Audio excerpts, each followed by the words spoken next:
इनके लबे रंगी की निछावर थी कि जिसने क्लिप है। अस्सलामुअलैकुम वरहमतुल्लाहि वबरकातुहू। हज़रत, मेरा नाम मोहम्मद अल्ताफ़ रजा है और मैं इस समय मुंबई में हूँ। और यहाँ का कुछ माहौल ऐसा है कि जो नमाज़ जुमा होती है यहाँ पर, तो यहाँ पे लोग 2 ही रकात पढ़ के फ़र्ज़ पढ़ के निकल लेते हैं मस्जिद। तो उन लोगों के चक्कर में हम लोग को भी आना पड़ता है। कुछ ऐसे मसरूफ़ियात हैं हम लोग के भी, तो हम लोग की नमाज़ें सुन्नत मुअक्कदा और नफिल नमाज़ें छूट जाती हैं जुमा के दिन। तो क्या हम उसे जुमा के बाद पढ़ सकते हैं? कुछ टाइम बाद, 1 घंटा 1.5 घंटे के बाद उसे हम पढ़ सकते हैं? जी, मेरा यही सवाल है। और मेरा चैनल भी है यूट्यूब पर, हज़रत सिकंदर वासी जी। तो आप जवाब इनायत फरमा देते। आपकी मोहब्बतों के लिए बहुत बहुत शुक्रिया। अल्लाह रब्बुल इज़्ज़त आपको सलामत रखे। मोहब्बतों को तो आपकी शुक्रिया कि आपने चैनल बना रखा है, वो भी नाम से बना रखा है। और ये कि आपने बाज़ मरतबा कई चैनल के ऊपर आप जाके कमेंट करते हो, तो फिर वो चैनल के ईमेल मुझे आते हैं नंबर मांगने के लिए। वो बोलते हैं आप आए थे हमारे चैनल पे और कमेंट करी थी तो आपने नंबर दे दिया। हालांकि मैं तो पूछता हूँ भाई आपका चैनल, तो मुझे मालूम भी नहीं है। चैनल पे तो बहुत कम ही विज़िट करता हूँ मैं किसी के भी।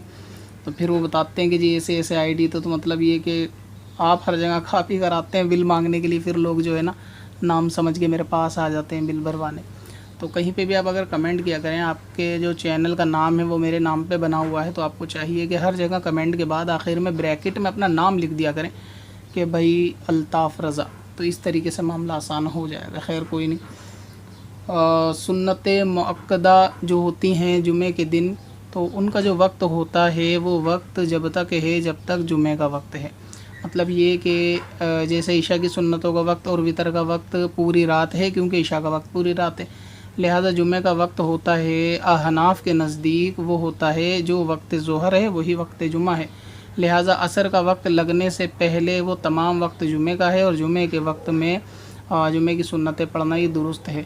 मगर ये कि फ़र्ज़ के और सुन्नतों के बीच में ज़्यादा ताख़ीर बेवजह नहीं करनी चाहिए। अभी जैसे कि आपने बताया कि बहुत सारे लोगों की तो जुमे में आदत ही ये होती है कि सिर्फ़ जुमे की नमाज़ इमाम साहब ने पढ़ाई और वो फ़ौरन मस्जिद से निकल के घर चल देते हैं। अल्लाह बेहतर जाने कि घर जाके वो सुन्नतें अदा करते हैं या नहीं करते। बाज़ नौजवान तो ऐसे होंगे जो शायद नहीं करते होंगे। तो अगर ये कि आप सुन्नतों को तर्क ही कर देते हैं, हमेशा आपका रिवाज यही है, तो क्योंकि इस पे हमेशा अमल करने की वजह से, इसकी आदत बनाने की वजह से ये गुनाह कबीरा है। तो इसीलिए आपको चाहिए कि सुन्नतें बाद में आपको जब वक्त मिले और वो वक्त ज़ोहर ही हो तो उसमें अदा कर लेनी चाहिए। दूसरा ये कि अगर बिलफ़र्ज़ ऐसा मसला है कि ऐसा काम है कि आपको नमाज फ़र्ज़ जुमा पढ़ के फ़ौरन निकलना पड़ता है, कि होटल के ऊपर कस्टमर बैठे होते हैं और उनको रोटी हैंड टू हैंड चाहिए होती है, तो ऐसी सिचुएशन में करना ये चाहिए कि सुन्नतों को आप इस तरह पढ़ सकते हैं जैसे क़ज़ा उम्री में एक एक तस्बीह पढ़ते हैं रुकू सुजूद की।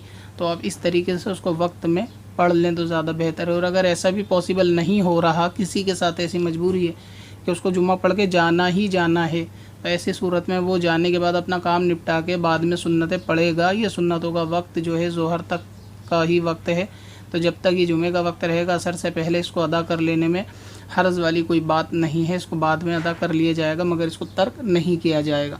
तो ये सुन्नत मुअक्कदा हैं, इनको जुमे के दिन जो हैं वो पढ़ा जाएगा, उनको छोड़ा नहीं जाएगा। और अब तक जितना छोड़ा है उसके लिए तौबा भी करनी पड़ेगी, क्योंकि इसकी अगर ये कई मरतबा छोड़ा है तो फिर इसके लिए आप पर तौबा भी लाजिम है कि जो मैंने पिछली सुन्नत मुअक्कदा को तर्क कर दिया उससे आप तौबा करें सच्चे दिल से। और आइंदा इनको, इनकी कज़ा भी नहीं है लेकिन आइंदा इनको अदा करने के लिए आप इसका मामूल बना लें, ऐसा टाइम वगैरह रखें।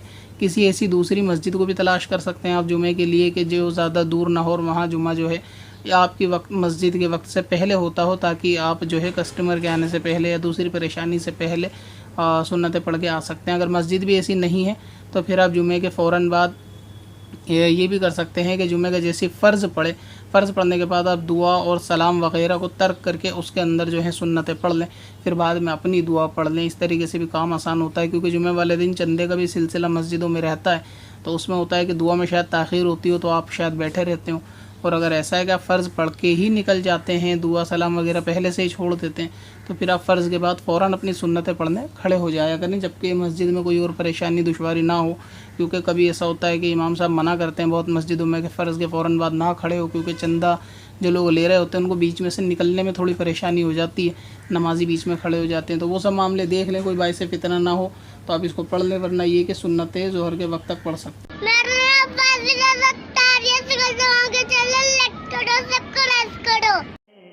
पत्थर में असल लाले पुरनवार